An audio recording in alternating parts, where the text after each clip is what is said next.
Hello. Today we're going to make some Bolognese. I'm home and why not?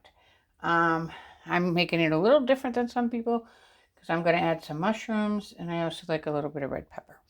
But to begin with, here are my ingredients. We're going to start way over here. Oil, olive oil and butter. And then we're going to do our vegetables, which is a mirepoix plus mushrooms. We have a pound of ground beef and a half a pound of ground pork. We have some tomatoes, which should be diced tomatoes, but I only had crushed, so I'm using them. Here we have our pepper and our nutmeg, which will go in with our milk, which I only had skim milk, so I kind of added some heavy cream to it. Hopefully that makes it whole milk. And last but not least, we have our wine, which is just typical dry white wine. I'm going to make it in this pan right here so you can watch me. There you go. So first thing I'm going to do is I'm going to put my olive oil, which I think it was like 2 tablespoons. I kind of doubled my recipe because I know other people are going to want this. So I doubled it so I could give some away. The original recipe only made it for 4 people, so I making it for 8. So we're going to wait for that to get hot, and then we're going to saute our vegetables. Now, I did say I'm going to add mushrooms. Adding mushrooms is kind of tricky because mushrooms have a lot of water. So a bolognese, you don't want to add water because you try to take the water out of it. So by simmering. So you got to kind of, simmer a little bit longer. I happen to like mushrooms in my bolognese, but some people might not. When it's all boiled, sauteed down and it's that big meat sauce, it's so good. Especially over some nice thick pasta. So I'm just waiting for this to melt. And while waiting,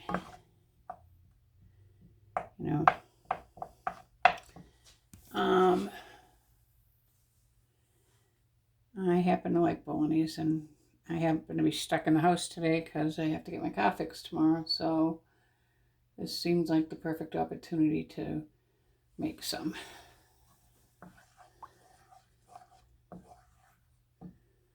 And again, we're just starting to see, you can start to see the heat coming up from the pan. Your butter's starting to boil.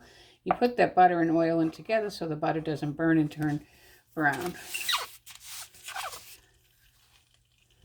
I'm going to try to get most of my onions in first and just saute them down a little bit until they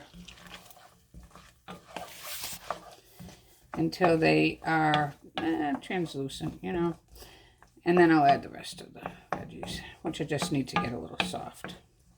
Because it is boiled down, you really, don't have to worry about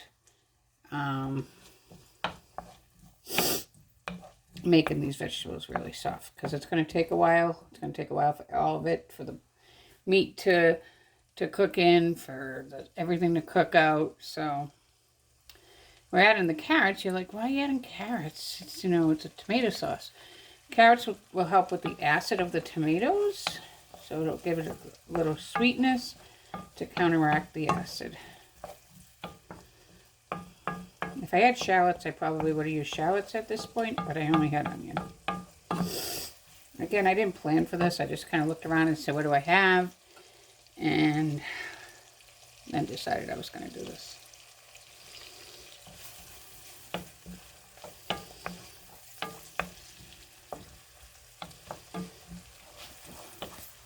Yes, the onions are a little soft. I'm going to add our celery and carrots to that. You can make this in a sauce pot, but I thought that in this type of a pan you could see more, and it has a wide opening, So it allows a lot to get, to be absorbed. Oh, I've got the mushrooms.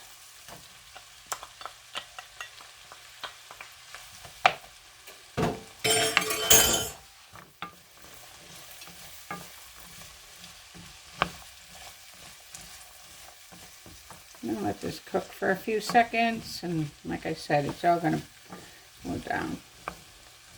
It's all going to get cooked down with the meat.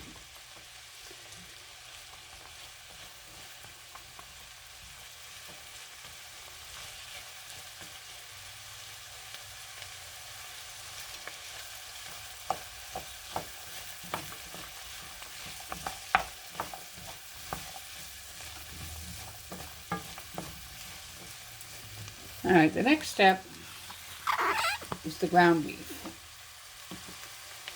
And I got 93% lean. Like I said, I'm using what I have on hand. Some people like chuck, which would be more like an 80% ground beef because it has the fat in it. I normally buy ground beef that is 93% fat. I didn't know when I bought this ground beef what I was going to make with it. So this is what we're doing. And it'll come out fine. Just because I added the pork to it, it'll be even better because the pork is fatty. I'm going to cook this until it becomes dark brown in color. Hold on. I'm going to chop it all up.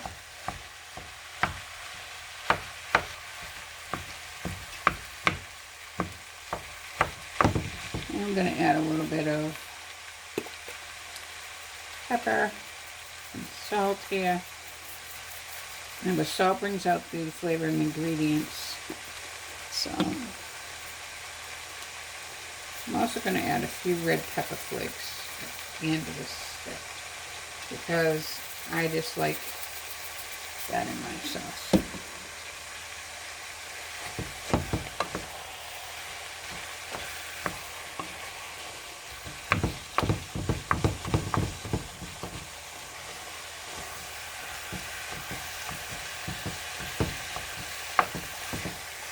I'm really counting on that ground pork to have some fat in it to add to this so that it can have something to simmer down to, since the beef is rather lean.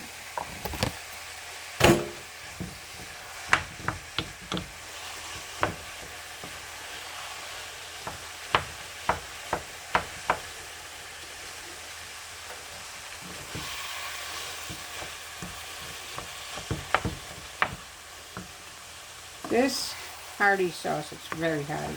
It's really good to make in the winter. It's classic Italian. They love their meat sauce, and that's what they consider this. And this is like a roast to them. It all boils down into a big mound of meat, vegetables flavored with tomato.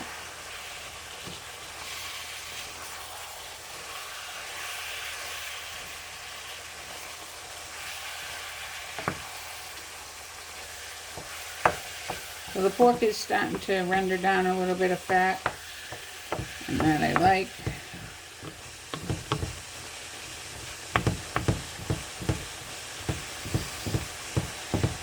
Just realized that this was one of my favorite shirts to wear during the pandemic, and it was so warm and comfy, and it's probably in a million videos.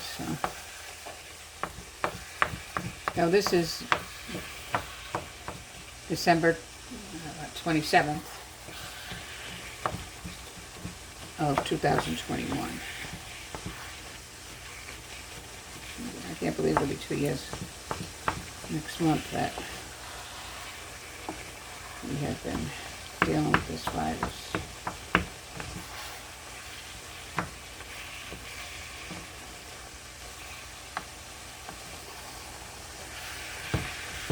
So I'm really trying to get the beef in there and getting it brown. Because the next thing we add is the milk.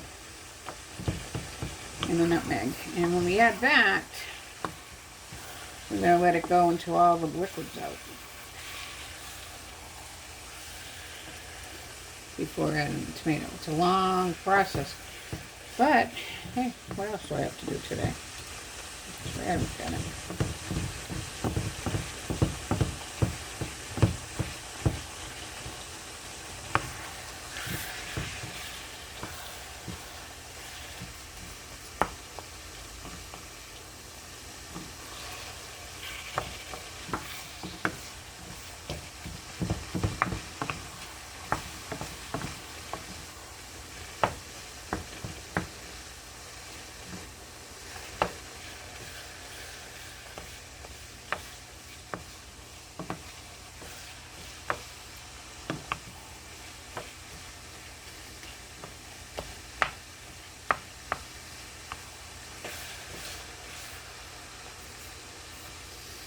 See in here, you can see the puddle of water probably caused from the vegetables, but mostly probably the mushrooms.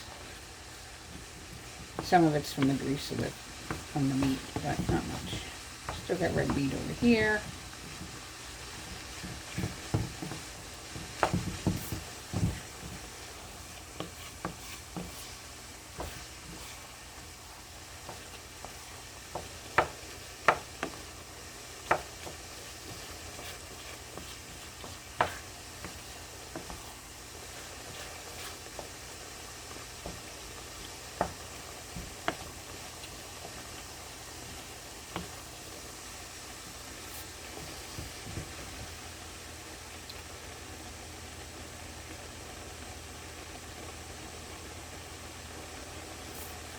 Alright.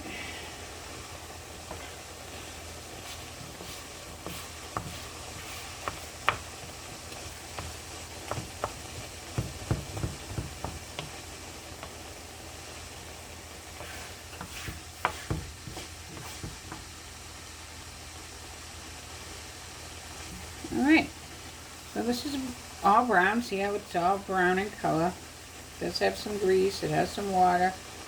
I'm just going to let it simmer down a little bit. And we're going to add our milk.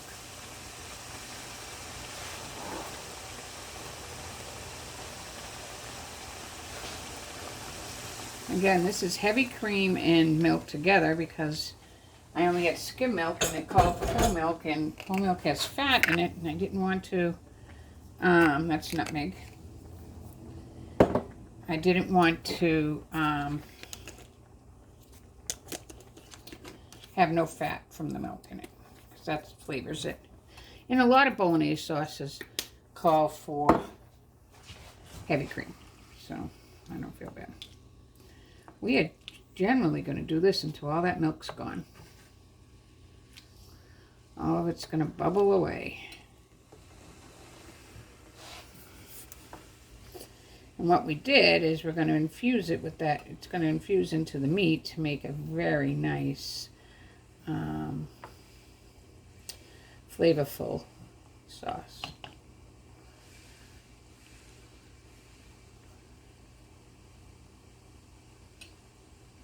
Then we're going to add the meat. After this, we let this go down to nothing till all of it's done. And then we do the same thing with the wine. And then we add the tomatoes. And once we add the tomatoes, we can let it simmer for a while. Probably like 2 hours with the tomatoes to get them out. They just want it to simmer. This is more than a little simmer here, but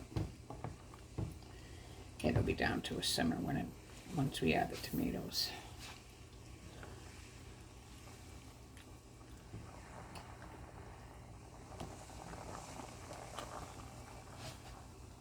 Okay.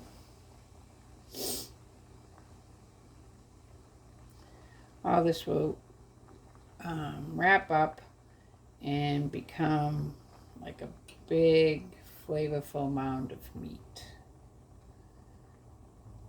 I'm not going to make you sit here and watch this evaporate, so I'm going to shut you off and then turn you on again after.